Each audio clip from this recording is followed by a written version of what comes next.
سنو، ہماری دعائیں ہر اس رکاوٹ سے طاقتور ہیں جو نصیب نے ہمارے راستے میں کھڑی کر رکھی ہیں، اور اللہ کی رحمت ہر اس نا امید لفظ سے بڑی ہے جو دنیا ہم سے کہتی ہے، یا وہ خدشات جسے ہم اپنے دل و دماغ میں پالتے ہیں تو دعا شدت کے ساتھ، یقین کے ساتھ مانگے۔ لیکن یاد رکھو، کچھ دعائیں جلدی قبول بھی نہیں ہوتی۔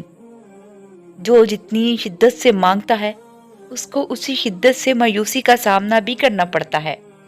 ایسے میں بڑے بڑے یقین والوں کے ہاتھ دعا کے لیے اٹھنا بند ہو جاتے ہیں، اور یہی امتحان ہے یقین والوں کا کہ اللہ سے محبت کی بنیاد شدت نہیں بلکہ تسلسل ہے، کہ تھکا دینے والی زندگی میں کہیں ڈگمگا کر نہ گرنا، اور خود کو مضبوطی سے اپنے عقیدے پر کھڑا رکھنا جیسا تسلسل ہی انسان کا اصل امتحان ہے۔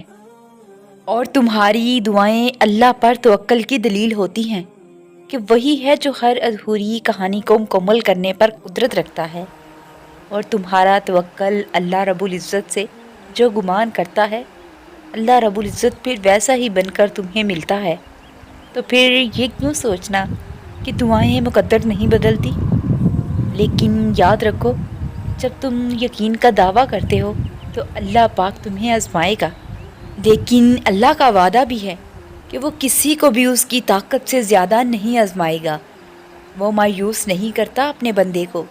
تمہارا توکل آسمان سے یقین دہانی ہی لائے گا، اور بے شک اللہ تعالیٰ آپ کے ساتھ آسانی فرمائے گا۔ اور تمہاری کہانی اب یہاں اس لیے رک گئی ہے کیونکہ اللہ راستہ بنا رہا ہے۔ بے فکر رہو، تمہارا معاملہ اللہ کے سپرد ہے، وہ بس تمہارا صبر آزما رہا ہے۔ ممکن ہے انہی کا آخری کنارہ معجزوں سے مل جائے جن راستوں سے اللہ تمہیں گزار رہا ہے، اور دعاؤں کا مسلسل تمہارے لبوں کی تسبیح بن جانا قبولیت کا اشارہ ہے۔ بہت جلد اللہ تمہاری زندگی میں بھی بہاریں لا رہا ہے، انشاءاللہ۔